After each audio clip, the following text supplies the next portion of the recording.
nila papatunayan nila. So sa akin talaga, tingin ko at this point, confused pa rin ang prosecution kung ang kanilang basihan for crimes against humanity ay widespread o di naman kaya systematic. At attorney, sa dito po sa sa statement, balikan ko lang yung nabanggit ni Jade kanina, yung statement ngayong paano i-deliver ng ating dating pangulo yung kanyang mga statement pagdating dito sa o yung trato niya pagdating sa mga kriminal. Maari po ba itong maging ebidensya or mailalatag ng defense attorney pagdating dito sa trial kung yung mga statement nga ng ating pangulo ay para lang sa kumbaga parang kung makikipag-deal ka sa mga kriminal, dapat maging hard din yung mga statement mo, attorney? Well, yan yung aking sinasabi na yan ang pinakamahirap na gawin sa crime against humanity. Yung mens rea, yung mental intent, kung bakit ka nagsalita. Ang dapat mong pakita bilang mens rea sa likod ng mga salita mo ay ikaw ay pumabatay ng mga inosenteng sibilyan na alam mong sila ay sibilyan. Pero kung babasahin mo yung ang mga sinasabi ni Tatay Digong na narinig naman nating lahat, sinasabi lang niya na talagang huwag kayong magbenta, mga lakal ng droga dahil ako, kinukonsidera ko na salot sa lipunan yung pagbebenta ng droga at kung yan ay talagang ginawa nyo, siguradong mapaparusahan kayo. No? So tama naman yung sinabi ng abogado ni Tatay Digong na ang intensyon ni Tatay Digong ay talagang para manakot, para sila ay sumunod sa batas at hindi para pumatay.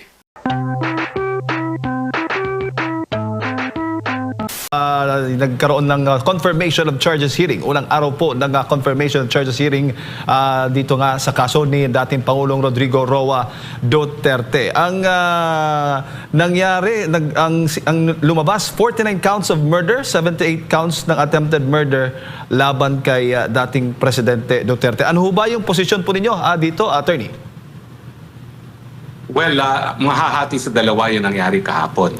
Yung mga opening statements ng depensa, ng prosecution at ng mga biktima, at saka yung submission on the merits ng prosecution. Now, ang kadahilanan naman kung bakit merong opening statements ay dahil ito ay isang confirmation of charges. No? Ito ang katumbas ng preliminary investigation natin dyan sa Pilipinas kung saan i-determine ng mga pretrial chamber judges kung merong probable cause o substantial evidence para magpatuloy nga sa trial. So ito yung sinasabi ko na hindi makatarungan. Halos isang taon na nakakulong si Tatay Digong and yet hanggang ngayon wala pang preliminary, wala pang probable cause man lang. No? Ang naging basehan ng kanyang pagkakakulong ay yung napakababaw na threshold na ebidensya na good grounds lamang. So kanina narinig natin ang opening statements nga ng mga partido at nakita natin na kung anong papatunayan ng prosecution at ito nga ang krimen ng crime against humanity na sabi nila ay mahahati sa tatlo. No? Yung mga crimes against humanity na nangyari nung habang mayor pa si Tatay Digong sa Davao, involving the Davao Death Squads, 19 counts of murder. Yung high-value targets, nung kauna-unahang taon ng pagiging presidente ni Tatay Digong, 14 counts of murder. At saka yung mga Oplan Tokang, yung village barangay saturation drive, 44 counts of murder.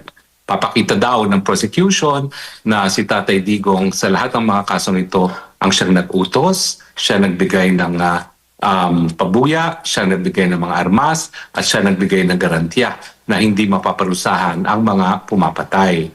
Now, ang sabi naman ng mga biktima ay talagang ang mga biktima hanggang ngayon, miski nakakulong na si Tatay Digong, ay talagang natatakot pa dahil may banta pa sa kanilang mga buhay. No? At ang sabi nila na kinakailangan malaman o marinig ng buong daigdig ang kanilang mga kwento ng sa gayon, mabigyan sila ng katarungan at itong dahilan kung bakit hinihingi nila na dapat makonfirm ang charges laban kay Tatay Digong. Ang Tatay Digong naman ay nagsabi unang-una kinakailangan ang maging desisyon ng hukuman dito sa confirmation charges ay nakabase sa ebidensya, hindi haka-haka, hindi sa politika. At papatunayan daw nila na bagamat maraming mga salita si Tatay Digong na nagsasabi na siya bumuo ng DDS, siya ang nag-authorize sa mga patayan, yan ay mga kabahagi lamang ng political rhetorics at walang intensyon na pumatay. Kung hindi ang tunay na intensyon ay para matakot ang mga taong bayan para sumunod sa batas. Opo. So yan yung una. At sa tingin ko naman, doon sa opening statements, wala tayong masasabing masama dun sa lahat ng partido dahil lahat sa kanila ay nagawa ng napakagandang summation kung paano ang kanilang presentasyon ng ebidensya. Kahapon din, nagsimula na yung submission on the merits ng prosecution. At ang ginagamit nilang mga ebidensya na hindi naman nila dinidisclose kung sino pa, ay mga testigo na magsasabi na ang Davao Death Squad daw dahil napanood ko pa lang at yung napresenta pa lang ay yung first count of crimes against humanity dun sa Davao Death Squad na nagpapakita na ang nagbuo ng DDS o Davao Death Squad ay si Tatay Digo at si Tatay Digo mismo ang Davao Death Squad. At sinabi nila na meron silang testigo na magsasabi na bukod sa pagbubuo ng Davao Death Squad, si Tatay Digong ang personal na nagbibigay ng approval kung sino ang tatargetin ng Davao Death Squad. Siya nagbibigay ng pabuya at siya nagbibigay ng garantiya na hindi sila mapaparusahan dahil sa ginagawa nila. Diyan nagtapos yung submission ng prosecution at ipagpapatuloy bukas. No? Sa akin, ang aking pananaw, doon sa submission of the merits, talagang kinakailangan pag-aralan mabuti ng depensa ang kanilang ebidensya na gagamitin para nga makumbinsa yung mga judges na walang substantial evidence. No? Kasi ang probable cause, miski sa Pilipinas, hindi ganyan kahirap i-prove yan. No? It's a likelihood that a crime was committed and the accused is probably guilty thereof. Pero kampante ako kasi mayroong isang elemento na mukhang hindi na popruebahan ng prosecution. At yung pinaka-importante elemento ng crime against humanity is yung mens rea na tinatawag o yung intention na patayin ang kanilang mga biktima dahil sila ay mga sibilyan at nalalaman nila na kabahagi sila ng isang sibilyan na populasyon. So far, ang napatunayan ng prosecution ay mga patayan na yan ay nangyari di umano sa konteksto ng isang pulisiya para labanan ng pinagbabawal na droga na alam naman natin ay obligasyon ng Estado. So hindi masasabi na yung mga patayan na yan kung talagang nangyari ay dahil sila ay sibilyan. Ang sabi nga ng aking kaibigan na si Maharlika na kasama kong manood ng proceedings kanina, hindi naman napapatunayan na ginurgur yung mga biktima ng Davao Death Squad dahil sila ay mga inosenteng sibilyan. Kung meron talagang gurguran na nangyari, ito ay dahil sila ay involved sa kalakalan ng pinagbabawal ng droga o di naman kaya ay naglaban. Opo. Pero ikaw bilang isang dating presidential spokesperson ng dating Pangulong Rodrigo Roa Duterte, sa the way po niyang pagsasalita, sa tingin mo nami-misinterpret lamang at iba yung naging dating doon sa ibang tao? Kaya ganun po yung kanilang nagiging conclusion na talagang siya ang nasa likod nitong Davao Death Squad. You know, kasi si Tatay Digong, ang talagang personalidad na niya, hindi mo na talaga alam kung kailan siya seryoso at kailan naglulukod. At style niya yon. Kaya nga, kinakailangan, the burden is on the prosecution to prove na yung mga binitawan niyang salita ay meron talagang intensyon na pumatay at hindi lang yan. No? Ang intensyon ay hindi lang lamang dapat pumatay, kundi pumatay ng mga sibilyan dahil sila ay sibilyan. At sa ngayon, wala akong nakikita ng ganyang elemento. Opo. Alam nyo, noong bago ang Philippine IHL law, talagang nagte-training kami ng mga piskal at talagang mga piskal ayaw gamitin ang IHL law kasi nga napakahirap pruebahan yung karagdagang elemento ng mens rea sa crimes against humanity. Ito nga yung pag-atake sa sibilyan at alam nila na tinatarget nila ay sibilyan. So far, sabihin na natin napatunayan nila na lahat ng sinasabi nila ay tama, kulang pa rin yung elemento ng nasaan yung intensyon na targeting ang mga di umanong mga namatay dahil sila ay mga sibilyan at alam nilang sila ay mga innocenteng sibilyan. Opo, yung pagpresenta ng prosecution na attorney na doon sa mga videos ni dating Pangulong Rodrigo Duterte na nagsasabi siya na baga yung mga kriminal papatayin ganon. Sapat ho ba yun na baga ebidensya pa na umaamin yung isang inaakusahan po nila na nasa likod po ng patayan nga dito sa ating bansa? Well, unang-una, no, ito ay pa lang, no, confirmation of charges. Hindi pa tinatanggap ang mga ebidensya na yan. Tatanggapin lang yan dahil gusto nilang malaman kung merong sapat na ebidensya para magtuloy sa full-blown trial. Sa full-blown trial, magkakaroon ng bakbakan kung talagang matatanggap yung mga bagay-bagay na yan bilang ebidensya para pruebahan yung elements ng crimes against humanity. No? Pero sa akin, so far, no, dalawa yung basihan ng prosecution para gamitin yung mga deklarasyon ni Tatay Digong, yung declaration against interest at saka yung mga sinabi niya under oath sa parehong Senado at saka sa mababang kapulungan. Pero sa akin, hindi pa rin yan sapat dahil the burden of evidence and the burden of proof inasa prosecution pa rin para ipakita na ang intensyon talaga ng presidente nang binanggit niya yung mga salitang yan ay para pumatay, manarget ang sibilyan dahil sila ay mga sibilyan na sa ngayon po ay wala pa akong nakikita kahit anong indikasyon.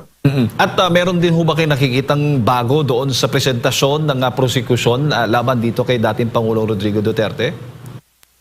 Well, nagulat ako na may access sila doon sa isang video kung saan pinapanood ni Tatay Digong di umano yung pagpatay ng ilang mga ng DDS members sa mga di umano'y nagtutulak na pinagbabawal na droga dyan sa Agdao Market.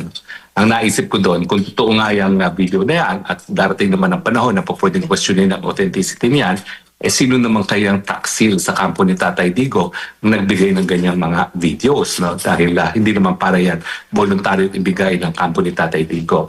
Yan din ang nagpapatunay ng matinding kooperasyon ng Estado, no, na pinasisinungalingan yung sinasabi ni Marcos Jr. na hindi sila makikipagtulungan sa ICC.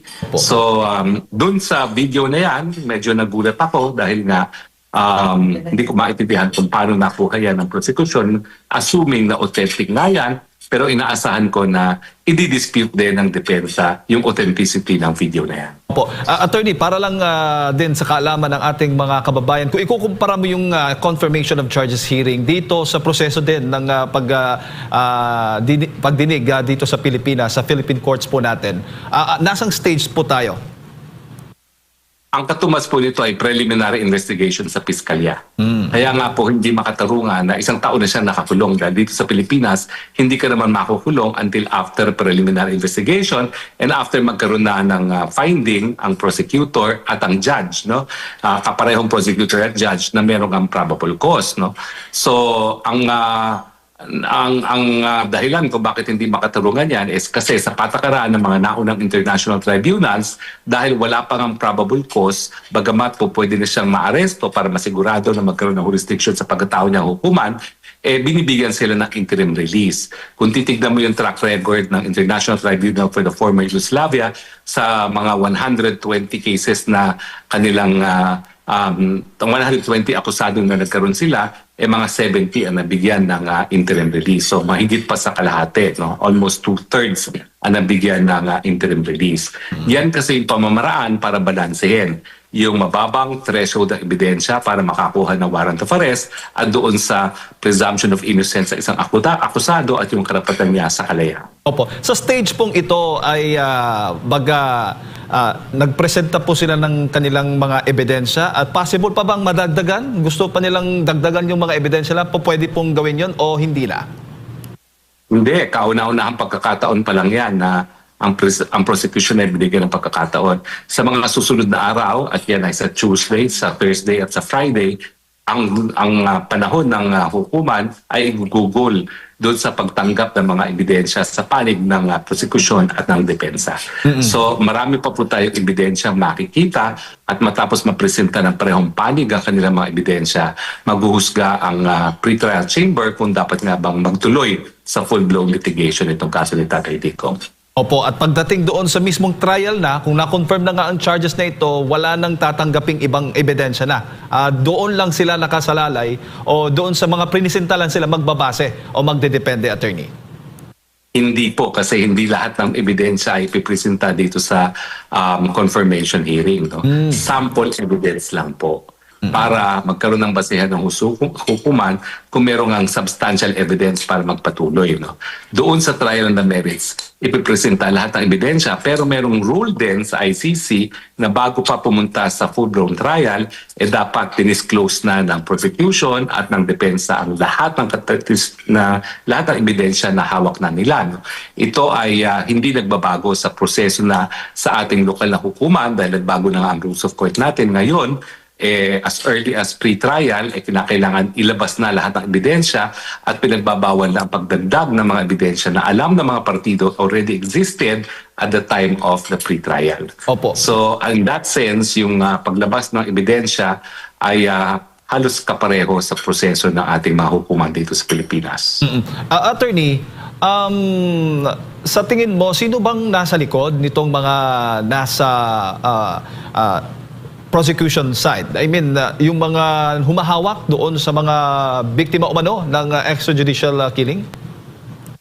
Malinaw po sa akin na ebidensya kinalap nila, yan ay hindi makukalap kung walang kooperasyon ng gobyerno ni Marcos Jr.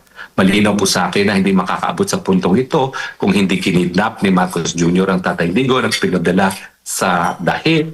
At bukod pa dyan, sigurado po ako na yung gawain ng Huwad Committee kung saan maraming silang pinaamin kay Tatay Digong ay ginawa nila para nga po magamit ang mga deklarasyon ni Tatay Digong laban sa kanya pagdating dyan sa ICC. So sa tingin ko po, samantalang nagsasabi si Marcos Jr. na hindi siya makipagtulungan sa ICC, meron na po silang script para mabuo ang ebidensya lamang kay Tatay Digong at makulong nga dyan sa dahig na nangyari nga. Opo, itong Duterte Panagutin Network, may ideya ho ba kayo kung sino pong mga nasa likod po nito?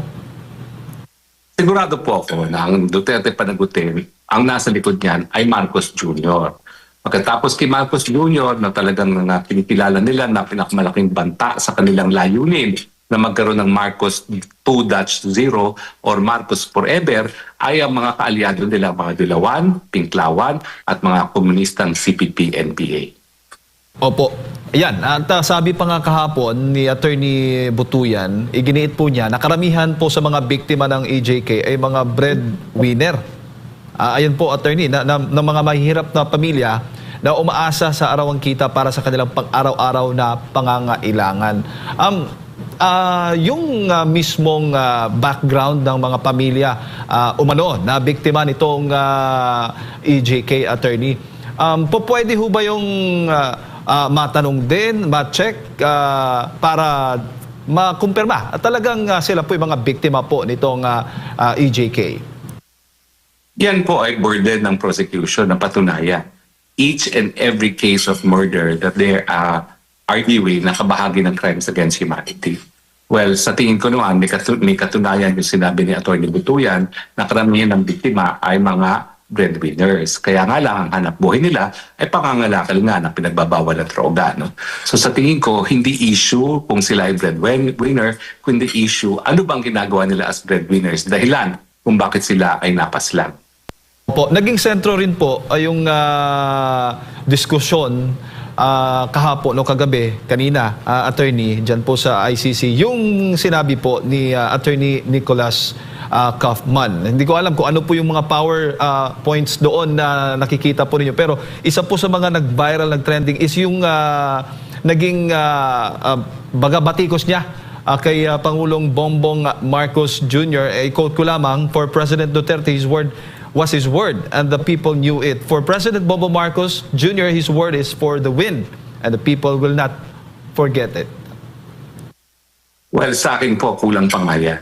Dapat talaga, at ito'y isang hinanap ko kanina, dapat talaga inulit-ulit ng mga abogado ni Tatay Digong yung pawalan ng jurisdiction ng ICC sa pagkatao ni Tatay Digong dahil simula ang pre-trial matapos ang pangalawang taon na matapos tayo magbitiw sa ICC at yung pangingidnap dahil ito'y isang illegal na bagay ay isang paraan para nga mawalan ng jurisdiction ang hukuman. So ang hindi ko nakita kanina ay yung una nga, yung lack of jurisdiction dahil sa hindi na tayo miyembro nung humingi ng abiso sa pre-trial chamber ang prosecution at saka dun sa kidnapping na dapat talagang mawala ang jurisdiction ng hukuman. At syempre, dapat giniit na rin at diniin na itong kidnapping neto, ang nasa likod niyan ay si Marcos Jr. And Attorney, good morning. Si Almar po ito at welcome back po dito sa programang Pulso ng Bayan. At dito po sa crimes against humanity, kasi sa batas po ng ICC, tinutukoy po ba specifically sa mga provisions ng ICC kung ilan ba yung bilang ng mga mapapatay bago sabihin na may paglabag sa crimes against humanity. Kasi ang sinasabi ng prosecution, libo-libo daw ang namatay or pinatay during nung nakaraang administrasyon ni former President Rodrigo Duterte. At yun nga, dito sa charges nga, attorney, dito sa count 1, murder as a crime against humanity in Davao City during the mayoral period, 19 victims between 2013 and June 2016. Dito sa count 2 naman, murder as a crime against humanity of high-value targets in locations across the Philippines during the presidential period, 14 victims between July 2016 and July 2017. Sa count 3 naman po, murder and attempted murder as crimes against humanity in barangay clearance operations in locations across the Philippines during the presidential period, 45 victims to 43 murders and 2 attempted murders between July 2016 and September 2018, attorney. Well, salamat sa katanungan.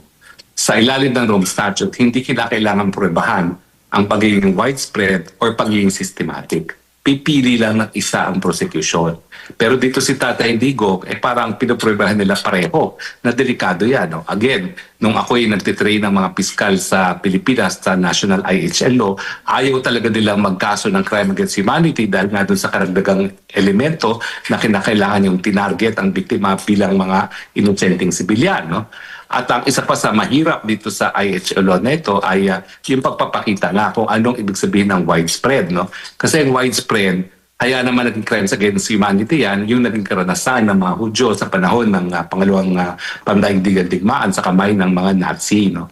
Na kinakailangan milyon talaga ang naging biktima. Ngayon, dito sa kaso ni Tatay Digong, hindi ko alam kung talaga yung nagpoprueba ng systematic or widespread. Pero parang pareho nilang gustong patunayan at parehong supply.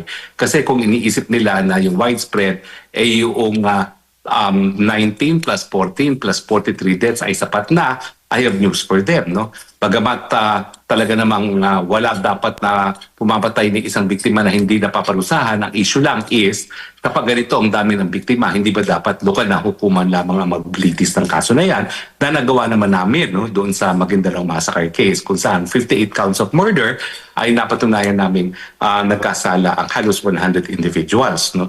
So, sa tingin ko, hindi sapat yun sa elementong widespread. Kaya pinapatunayan din nila na yung Davao Death Squad ay binuo ni Tatay Digong, pinakita nila yung organizational structure, hindi umano na one and the same ang DDS at si Tatay Digong dahil yan naman yung pamamaraan nila para mapatunayan na ito ay kabahagi ng systematic policy. Again, ang kakulangan dyan ay hindi naman po yan kabahagi ng isang national policy. Hindi naman po yan naging kabahagi ng isang local government policy. Hindi naman po yan policy na atakihin ang inosenteng mga sibilyan dahil sila ay mga sibilyan na kinakailangan mapruwebahan sa krimen ng crimes against humanity.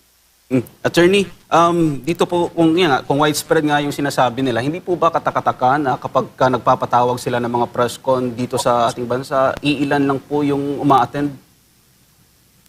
Well, in fact, sabi nila 30,000 ang naging biktima.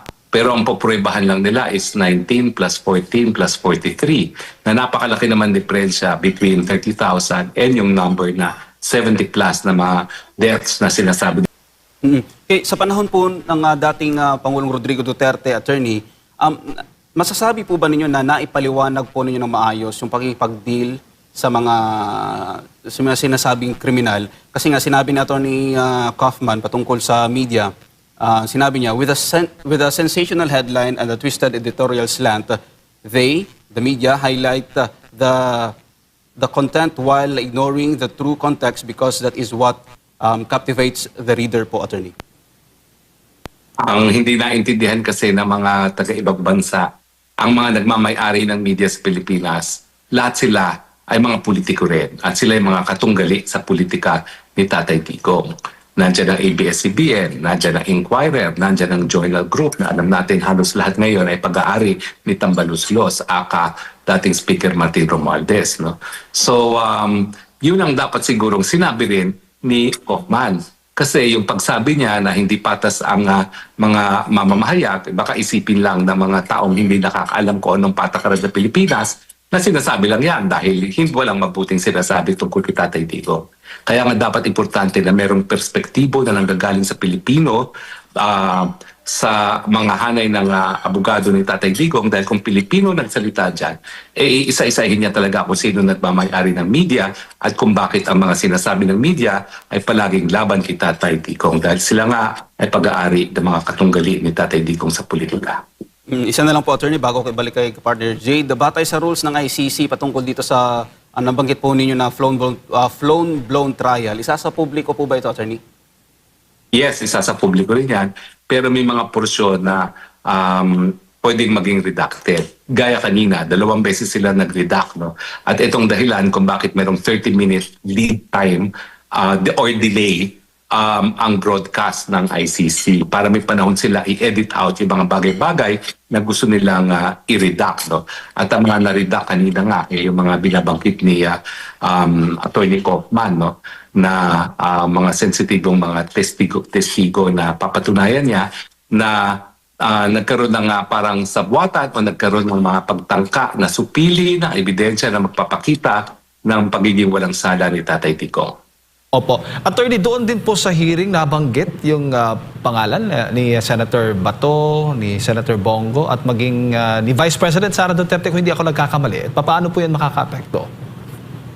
Sigurado po ako na yung mga co-participants ni Tatay Digong ay meron na yung na-issue na warrants of arrest. Kaya lang may bagong patakaran ngayon na yung service of warrant of arrest ay dapat confidential. Makakaalam lang dyan, ICC at yung Estado na hinihinga ng operasyon. Ako, binigyan ko na ng konfirmasyon dahil ako po merong source na nasa Pilipinas na yung warrant of arrest ni Senator Bato de la Rosa. At hindi ako magtataka kung ngayon ay nasa kamay na rin ng DOJ ang request para cooperation na maaresto yung iba pa mga co-perpetrators ni Tatay Digong. No? At tingin ko nga, importante sa mga Marcoses na maaresto rin itong si Senator Bato at si Senator De La Rosa dahil nais nga nilang makonvict si Inday Sara sa impeachment sa Senado. No? Ang kinakailangan dyan ay 9 na magboboto na walang pagkakasala si Tatay Digong at siyempre kung makukulong nila si Senator Bongo at saka si Senator Bato, mababawasan yung hanay ng minorya na ngayon ay 9, magiging 7 na lang. Opo. Attorney, bago po yung confirmation of charges hearing, nagpalabas po ng pahayag, mensahe ang dating Pangulong Rodrigo Roa Duterte. Kung susumahin mo lahat, ang pinaka punto niya is accepted na niya kung ano ang magiging sitwasyon o magiging kahihinatnan ng kanyang kaso. Whether tanggapin, i-confirm o hindi. Baga, ready na siya anytime. Kahit na magtagal sa ICC dahil lang po sa kanyang, baga inaalay niya yung buhay niya. Ano po yung dating po para sa inyo doon sa kanyang naging mensahe at hindi po pagdalo dyan po sa confirmation of charges hearing? Well, Jade, with all due respect, ibang pagkakaintindi ko doon sa sinabi ni Tatay Digong. Ang pagkakaintindi ko doon, hindi niya kinikilala unang-una ang jurisdiction ng hukuma. Walang karapatan na siya'y litisin ng ICC dahil hindi nga tayo miyembro na. At sa katunayan, hindi lang walang jurisdiction ng ICC, yung pamamaraan na kung paano nakuha ang kanyang pagkatao ay illegal din dahil ito ay sa pamamaraan nga ng kidnapping na isang illegal na pamamaraan. At dahil dito sinasabi niya na tanggap na niya ang kapalaran na niya, nais na lang niyang respetuhin ang hukuma ng kanyang kapayapaan sa kanyang selda dahil bagamat siya ay nasa malayang lugar sa kanyang Pilipinas, alam nating mga Pilipino na ang puso niya ay narito sa ating bayang Pilipinas. No? So sa akin, ang interpretasyon ko dyan, wala siyang pakialam sa kaso niya. At sa tingin niya, ay talaga namang tutuluyan siya.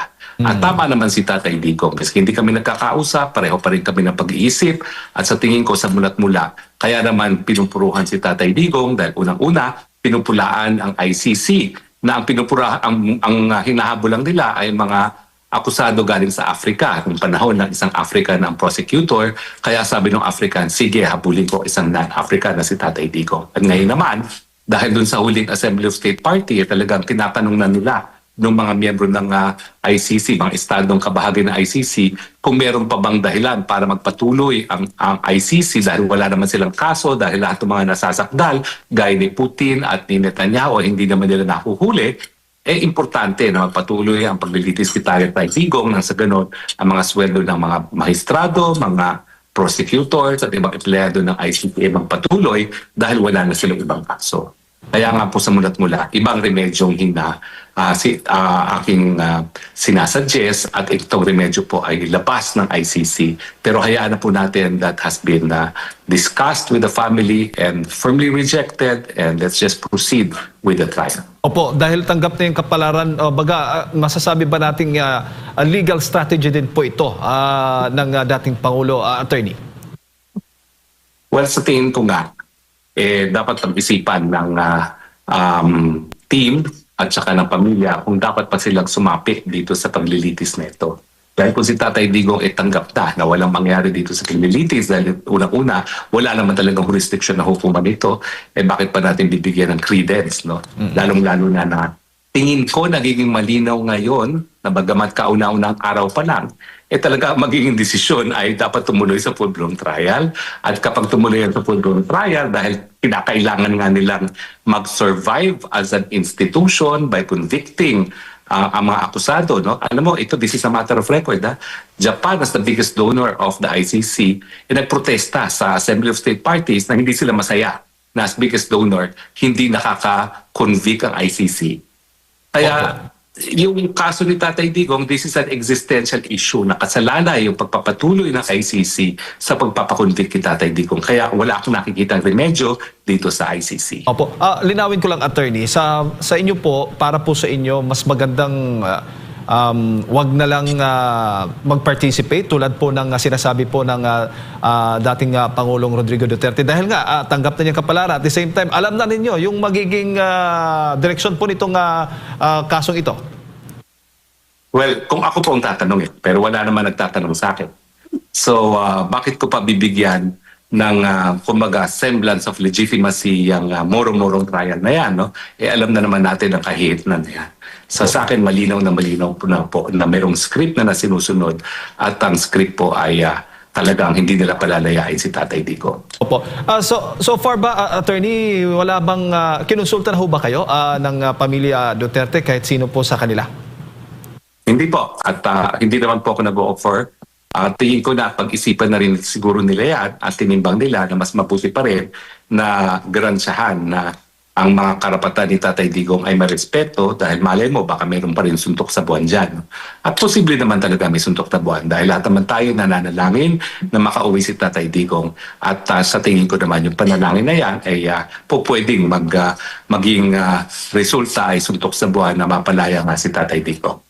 Attorney, ang balikan ko lang yung sulat ni former President Rodrigo Duterte dito nga sa pag-waive niya sa pag-attend dito sa kanyang charges. Sinabi niya, I do not recognize the jurisdiction of the International Criminal Court over my person. I am a Filipino citizen forcibly pushed into a jet and renditioned to The Hague in the Netherlands in flagrant contravention of my country's constitution and of national sovereignty. My kidnapping was facilitated by the office of the incumbent president of the Philippines with the planes specially chartered for this purpose. Ano masasabi mo dito, Attorney? Yan nga yung sinasabi ko na para kay Tatay Digong, ano tawag doon? Kibit-balikat na siya dyan sa ICC dahil alam niya sa mulat-mula, wala namang jurisdiction niya. No? At kaya lang siya nasa ICC ngayon sa Hague dahil kinidnap siya. So kaya hindi siya nagpa-participate. At sabi nga niya, hindi niya susubaybayan via teleconferencing facility ang pangyayari sa hukuman dahil wala na siyang pakialam dyan. Siya ay meron ng kapayapaan sa kanyang selda at ang kapayapaan na yan ay nanggagaling dun sa kaalaman alam ng taong ng sambayan ng Pilipino na ang puso niya ay nananatili dito sa ating bansang Pilipinas. Dito sa issue ng kidnapping, Attorney, kasi may pahayag ang dating PNP chief na si General Torre na wala siyang nilabag na batas, sinusunod niya lang yung utos. Meron ding statement yung Malacanang na wala ring nangyaring kidnapping, Attorney. Malinaw po na hindi po nasunod ang Article 59 ng ICC, hindi po siya hinirap sa lokal na hukuman at ang dahilan kung bakit may ganyang provision ay para magarantiya ang karapatang pagtao ng kahit sinong inihingi na ma-extradite sa The Hague at magaransya na walang paglabag sa soberenya ng bansa kung saan manggagaling yung akusado. Attorney, ihabol ko lang yung doon sa legal team ng dating Pangulong Rodrigo Duterte, baga Philippine team, no, ng dating Pangulo, na possible na baga magpa-participate nga dito sa legal counsel niya na si Attorney Kaufman dyan po sa ICC. Sa tingin mo dapat, dahil nga, idugtungan ko lang yung sabi mo na dahil sinabi na ng dating Pangulo na tanggap na niya yung kapalaran niya, kung ikaw ang personally tatanungin, hayaan na lang natin yung kaso na umusad dahil wala nating magagawa, dahil yung alam na natin yung magiging kapalaran, alam na natin yung magiging direksyon, yung magiging desisyon ng korte dito dahil nga politika ang nasa likod nito. Ganun ho ba? Well, ako'y consistent naman sa mulat mula, wala akong inaasahang katarungan sa ICC. Kaya nga po, ang nag-iisip ako mga pamamaraan na ang remedyo ay sa labas ng ICC. Pero habang nasa ICC po yan, para po yung tren na hindi napipreno at tuloy-tuloy na po yan para sa isang desisyon na ikukulong ang Tatay Digong. No? Pero siyempre, patuloy pa rin tayo magdasal dahil gaya na sinasabi ko, prayers can move mountains. Opo, mayroon hong resolusyon na inihain ngayon kahapon dyan po sa House of Representatives patungkol nga po dito sa muling pagbabalik po natin dyan po sa ICC, maging miyembro. Ano po ang inyong reaksyon doon? Nakakatawa po to kasi itong ginagawa ng ICC hindi lang kay Tatay Digong, kung hindi pati kay Netanyahu, kay Russia, sa bansang Russia, yan ay patunay ng ICC ay talagang baliwala sa kanila kung tinatanggap ng mga estado ang jurisdiction ng ICC, samantalang bilang isang hukuman na binuo sa tratado, ang kanilang jurisdiction ay nakasalalay sa pagtanggap o yung consent ng mga estado. Dito po nakikita natin na bagamat naging member ang Philippines, wala na tayo sa ICC nung nagsimula ang preliminary investigation. At nakikita natin na sa kaso ni Netanyahu at ni Russian President Putin, nagpupumilit din sila magkaroon ng jurisdiction, gayong hindi naman ever naging miyembro ng ICC ang Russia at saka ang Israel. Opo. Attorney, timing ho ba yung pag-anunsyo ni Vice President Sara Duterte na tatakbo bilang Pangulo sa 2028 dahil nga dito sa mga isyong kinakaharap ngayon ng mga Dutertes? Sa tingin ko, wala masyadong kinalaman ang kaso ni Tatay Digong dito sa desisyon ni BB Duterte na tumakbo bilang presidente. Kasi alam naman niya, miski maging presidente siya, nandyan pa rin at nakakulong pa rin si Tatay Digong at yung kanyang pagiging presidente hindi makaka-apekto doon sa desisyon kung siya'y makakalaya. No?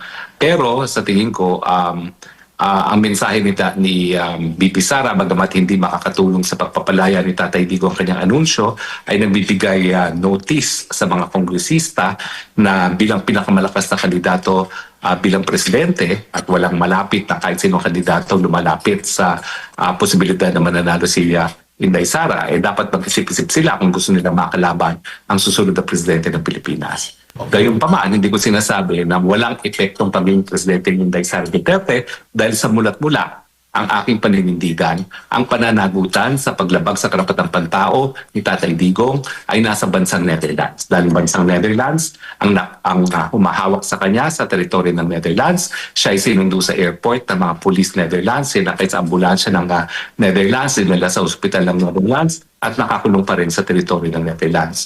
So yung pagiging presidente niya, I'm sure may impact pa rin yan sa relasyon ng Pilipinas at ng Netherlands dahil sa larangan ng karapatang pantao, ang obligasyon na itaguyod at protektahan ang karapatan ng lahat ng tao sa kanilang teritoryo ay nasa estado. Hindi naman po yan nakalagay sa International Criminal Court. Opo. Attorney, kung sakaling ang Korte Suprema natin magdidesisyon doon sa mga petisyon na inihain po doon sa kanila, kaugnay nga po dito sa illegal na pag-aresto ni dating Pangulong Rodrigo Roa Duterte, sa tingin mo, mababago po, may pagbabago pong mangyayari?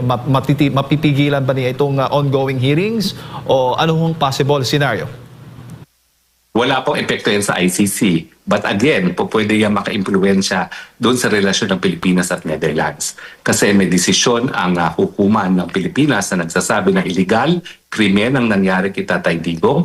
At bagamat ang sa ICC hindi binibigyan ng halaga, meron pa rin yung impact doon sa anong dapat gawin ng Netherlands sa mga biktima ng illegal na bagay gaya ng kidnapping. Opo, merong grupo din na nagsasagawa ng signature campaign. Tawag nga is Tay Kami Naman. At naghain na nga sila ng formal na petisyon po sa Supreme Court. Kaugnay pa rin po dito sa pag-aresto nga kay dating Pangulong Rodrigo Roa Duterte. Makatutulong ho ba ito? Hindi. Unang-una, wala po silang petisyon na hinain sa Korte Suprema.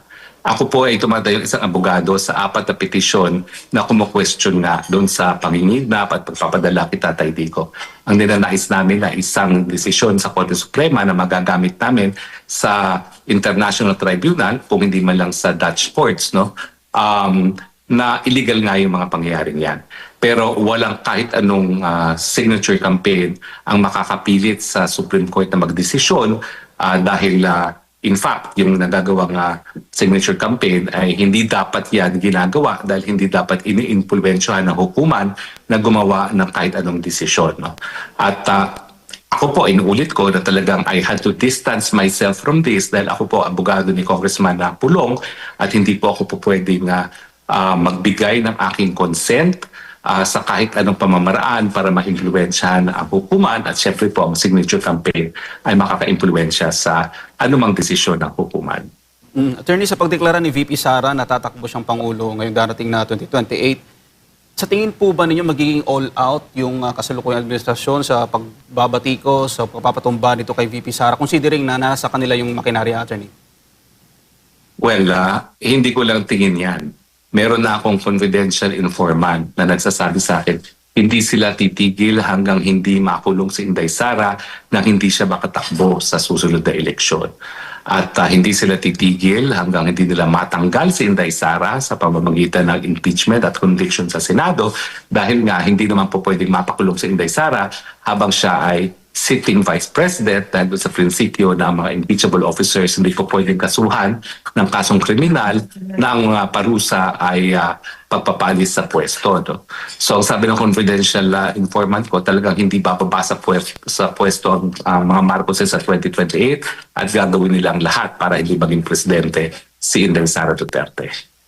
Nabago ba, Attorney, ng deklarasyon ni VP Sara yung political landscape after nung sinabi niya na tatakbo siyang Pangulo sa 2028? Siyempre, unang-una, naging mas mahirap yung kagustuhan ng mga Marcos administration na tanggalin si Inday Sara. Sa tingin ko ngayon, mahihirapan silang kumuha ng 1/3 na boto ng kongresista na susuporta sa impeachment dahil magaling ang pang-amoy ng mga politiko natin kung sino talaga ang susunod na presidente. So dahil tingin ko na magaling ang kanilang mga pang-amoy, maraming hindi na talaga magbibigay ng kanilang lagda. Depende na lang siguro yan kung gaano kalaki ang bigayan para sila ay pumirma. Pero sa panahon ngayon na ilang tulog na lang ay eleksyon na, tingin ko kahit gaano pang kalakihan, iiwasan ng mga kongresista na maging kalaban ng susunod na presidente ng Pilipinas. Sa exclusive interview ng SMNI kay VP Sara nitong nakarang araw dito sa studio, Attorney, nabanggit niya na meron na siyang nirecruit na magiging vice president niya at yung magiging trabaho ng kanyang vice president ay habulin yung mga talagang mastermind na pagnanakaw sa kabanan ng bayan. Sa tingin niyo, Attorney, yung 6 years na time ng isang vice presidente, sa tingin niyo magiging sapat yun para talagang mapanagot yung mga mastermind ng pagnanakaw ng pera ng bayan, Attorney? Tingin ko dahil straightforward naman nilang pagkakasala yung technical malversation na ginamit ang pondo para sa universal healthcare para gumawa ng mga infrastructure project, yung mga paglagda ng budget na merong fill in the blanks, lahat po yan ay napakadali namang patunayan at lahat po yan ay merong parusa na pinapataw ng pagkakakulong. Kung kayo ang tatanungin, Attorney, sino ang kanya magiging fit para maging vice president? Ay sa akin madali po yun kasi miski hindi ko pa nakakausap si Inday Sara kung sino ito, ang sabi niya maging trabaho ay panagutin ng dapat mamanagot. At alam naman natin na sa Senado lately, ang gustong magpanagot sa mga magnanakaw sa ating infrastructure ay si Senator Marcoleta.